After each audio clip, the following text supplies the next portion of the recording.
Good morning बच्चों। हम आपको प्रकाश का परावर्तन पढ़ा रहे हैं। आज हम उसी प्रकाश के परावर्तन में गोलीय दर्पण से प्रतिबिंब कैसे बनेंगे इसको हम आज डिस्कस करेंगे। गोलीय दर्पण से प्रतिबिंब के बनने को आज हम आपको बताएंगे, समझाएंगे। सबसे पहले उसमें अवतल दर्पण से किस तरह से प्रतिबिंब बनेंगे उसे हम आपको आज समझाएंगे, उस पर डिस्कस करेंगे कि कैसे अवतल दर्पण की सहायता से प्रतिबिंब बनेगा। देखिए, अवतल दर्पण के सामने हम कोई भी वस्तु को कई तरह से रख सकते हैं।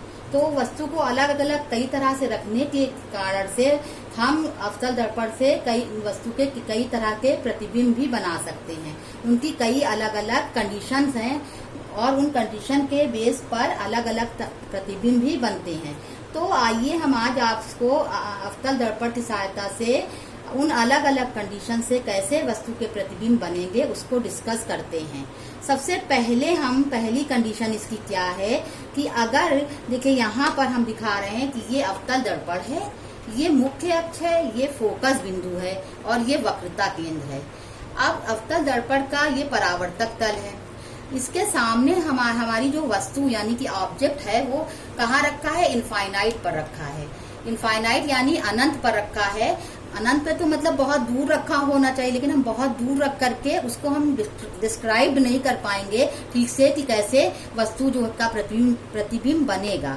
तो इसके लिए हम ये मान के चल रहे हैं यहाँ पर वस्तु रख दी गई है कि ये अनंत पर ही रखी हुई है और इसमें एरो का निशान ऊपर की तरफ लगा होने की वजह ये कि सीधी जो है वो अवतल दर्पण के सामने रखी है। और हमें पता है कि अगर अवतल दर्पण पर जो है समांतर प्रकाश की किरण पड़ती है तो वो फोकस बिंदु से होकर जाती है। यहाँ पर क्या है? वस्तु से चलने वाली प्रकाश की किरण, समांतर प्रकाश की किरण जब अवतल दर्पण के परावर्तक तल पर पड़ी तो पड़ने के बाद क्या होगा कि वो परावर्तन के बाद पश्चात फोकस बिंदु से होकर जा रही है। और एक तो ये हो गई समांतर प्रकाश की किरण, और दूसरी जो है इसी वस्तु से नीचे की तरफ से एक समांतर प्रकाश की किरण होकर जाएगी जो अवतल दर्पण पर पड़ेगी और इसका जब परावर्तन होगा तो वो भी फोकस बिंदु से होकर जाएगी। ये दोनों ही परावर्तन के पश्चात ये दोनों ही किरणें कहाँ से होकर जा रही? फोकस बिंदु से। और ये दोनों किरणें फोकस बिंदु पर मिल रही हैं।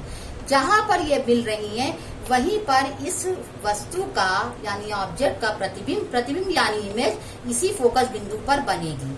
अब ये जो बनेगी वो कैसी होगी? ये वास्तविक होगी और जो वस्तु का जो साइज है उस साइज से बहुत छोटी होगी और कहाँ पर बनेगी?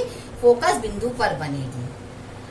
इस तरह से अब ये हमारी पहली कंडीशन है कि वस्तु अगर हमारी अनंत पर रखी है तो उसका प्रतिबिंब कैसा बनेगा? वस्तु से साइज में बहुत छोटा बनेगा, वास्तविक बनेगा और फोकस बिंदु पर बनेगा। तो मेरी पहली कंडीशन से में बनने वाला प्रतिबिंब इस तरह से बनेगा और ये उसका डायग्राम है, इस तरह बन करके दिखाया गया है। अब इसके बाद आइए सेकंड कंडीशन में आइए। अब सेकंड कंडीशन में क्या है कि ये जो हमारी वस्तु है ये कहाँ पर रखी हुई है? ये हमारी गोलीय दर्पण यानी अवतल दर्पण के जो वक्रता केंद्र है उससे बाईं ओर थोड़ा आगे की तरफ रखी है, अनंत पर नहीं रखी है। यहाँ पर वक्रता केंद्र से थोड़ा सा आगे की तरफ रखी है, बाईं तरफ। अब क्या है? फिर से प्रकाश की किरण जो है इस वस्तु से चलेगी समांतर और अवतल दर्पण के परावर्तक तल पर पड़ेगी, फिर से फोकस बिंदु से होकर वो जाएगी। और उसके बाद एक चीज ये है कि ये यहाँ से वस्तु से प्रकाश की एक किरण वक्रता केंद्र से होकर जाएगी। जब कोई भी वस्तु से चलने वाली प्रकाश की किरण वक्रता केंद्र से होकर जाती है तो वो जिस डायरेक्शन से होकर आई उसी डायरेक्शन में वापस चली जाती है। यहाँ पर वस्तु से वक्रता केंद्र से होकर जा रही है और इसका परावर्तन हुआ। परावर्तन के बाद फिर से वो वापस उसी डायरेक्शन में चली गई। देखिए, एरो के निशान लगा दिया कि परावर्तन के बाद वो उसी डायरेक्शन में चली गई।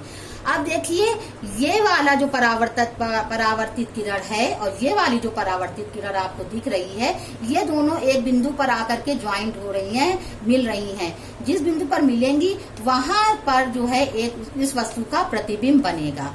एरो का निशान उल्टा लगा है, ये वस्तु सीधी है और इसका जो है प्रतिबिंब जो बन रहा है, क्योंकि एरो नीचे की तरफ लग गया है, उल्टा बन रहा है और वास्तविक बनेगा, लेकिन वस्तु से साइज में, आकार में छोटा बनेगा।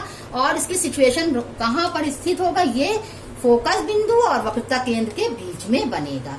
तो वक्रता केंद्र से बाईं ओर थोड़ा हट करके रखी हुई वस्तु का प्रतिबिंब हमेशा क्या होगा, फोकस बिंदु और वक्रता केंद्र के बीच में बनेगा और वस्तु से साइज में छोटा बनेगा, उल्टा बनेगा और वास्तविक बनेगा।